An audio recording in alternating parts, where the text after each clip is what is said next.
now that you have brought home 10 golds, 7 silvers, 8 bronzes, 5 medallions for excellence, I think that you have achieved our purpose.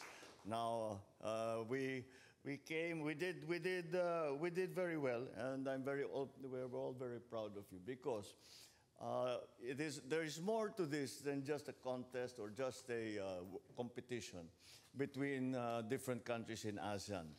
It also shows the quality of the training that we have given our workers. Malaking bagay yan eh.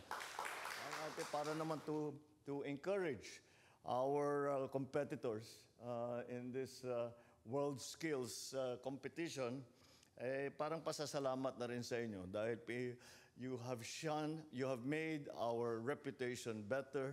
You have once again proved to the world the value of the Filipino worker. And to encourage you and so to encourage others to follow in your footsteps, meron tayong ibinibigay mula sa tanggapan ng Pangulo. Ay magbibigay tayo ng 100,000 piso sa bawat gold medalist. Meron naman 80,000 ang mga silver medalist.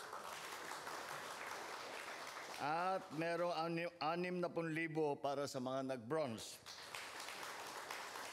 At 50,000 para sa mga nakakamit ng Medallion of Excellence.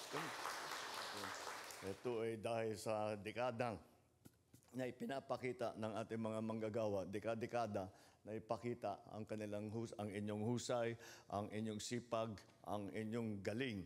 And that is why this is an important day for us, and it is important that we recognize the excellence that you have shown in all your work.